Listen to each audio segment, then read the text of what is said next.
primeiro texto que os adventistas usam para dizer que a guarda do sábado continua hoje no Novo Testamento é Lucas capítulo 23, versículo 56.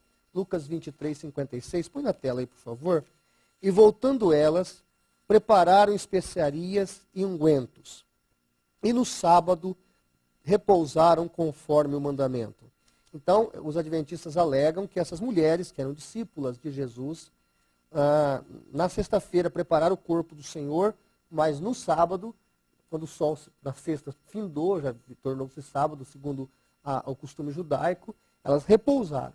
Então eles dizem o seguinte: se essas mulheres, que eram discípulas de Cristo, repousaram no dia de sábado, por que nós não temos que fazer o mesmo hoje? A questão dos versículos citados no Novo Testamento a respeito do sábado, nós não podemos apenas retirar textos, pensar textos. Nós temos que ter um entendimento completo, né, uma visão panorâmica do que realmente está explicando o texto bíblico. E não só os adventistas do sétimo dia, mas testemunhas de Jeová, outras religiões também fazem a mesma coisa. Tira o texto do contexto. Tira do contexto. Então, quando você tira um texto do contexto, você está como que adulterando aquela mensagem. Porque é através do contexto que você vai saber se aquele texto lá está falando realmente aquilo que você quer transmitir. Por exemplo, quando os adventistas citam esse texto, e voltando elas prepararam especiarias e ungüentos, e no sábado repousaram, de maneira alguma a Bíblia está ordenando ou está dando um mandamento para que os cristãos guardem o sábado. Vamos notar aqui que essas mulheres fizeram isso antes da ressurreição. Então, a ressurreição, ela inaugura um novo dia, que nós sabemos que é o domingo, o dia da ressurreição de Cristo.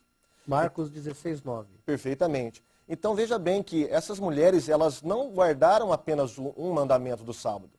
Elas guardavam a Páscoa, elas guardavam as festas de Pentecoste, elas guardavam todo aquele ritualismo que a lei mosaica exigia. Então, elas viviam debaixo da lei até então. Completamente, que eles não entendiam ainda essa mudança de testamentos, né? Então, os próprios discípulos frequentavam o templo, né? Houve até uma questão de comer ou não com os gentios, onde Paulo fala em Gálatas que teve que resistir a Pedro.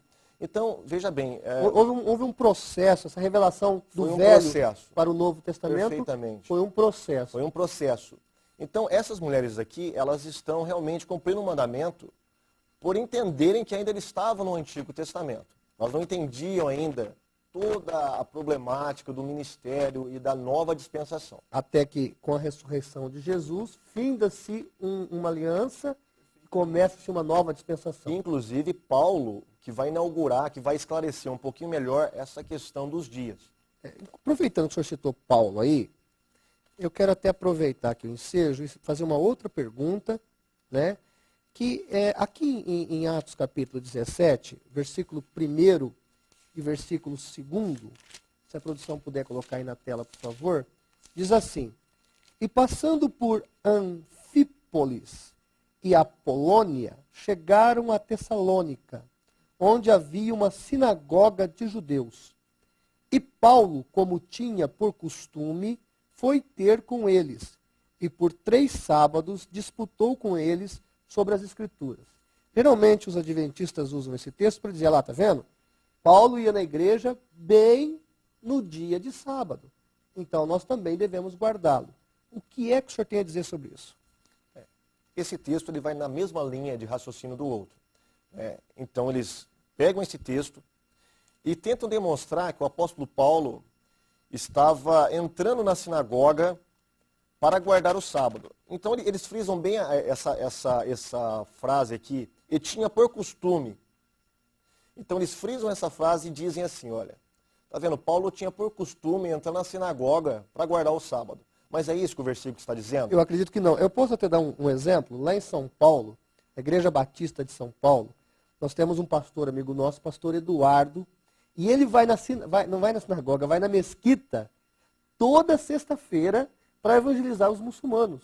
Pastor Eduardo, da Liberdade, em São Paulo, que é um amigo nosso, é um pastor que ele vai até caracterizado de árabe, e ele tem ganho muitos árabes para Cristo, muitos muçulmanos para Cristo, toda sexta-feira você não consegue falar com o pastor Eduardo, porque ele está na sinagoga, aliás, na mesquita, falando de Jesus para os muçulmanos. Exatamente. Nós poderíamos devolver a mesma pergunta para os adventistas. Por exemplo, se um adventista entrasse numa igreja evangélica... De domingo? Aos domingos. Isso significaria que ele estaria guardando o domingo? Boa pergunta. De modo algum. Aqui a Bíblia fala que Paulo estava disputando, não guardando, estava disputando com os judeus a respeito de Jesus Cristo. Então Paulo, ele diz lá em Coríntios, né, que ele fez de judeu para ganhar os judeus. Não, que ele então essa era uma estratégia do apóstolo Paulo. Entrar nas sinagogas, porque só no dia de sábado era que os judeus se reuniam e era oferecida a oportunidade para um orador. Então, gente, olha, você que está nos assistindo, eu espero que você tenha sido esclarecido de todos os fatos. Eu espero que o que nós compartilhamos aqui com você possa realmente ajudar a sua vida. Você, meu amigo, que é adventista, quer falar conosco, pode mandar um e-mail, está aqui o e-mail. Entra no site, no www.cacp.org.br. E eu agradeço porque você assistiu todos esses programas. Eu tenho certeza que o Espírito de Deus deve ter falado com você. Obrigado, professor Paulo Cristiano. Obrigado mais uma vez, pastor João Flávio. Até a próxima. Até mais. Um abraço.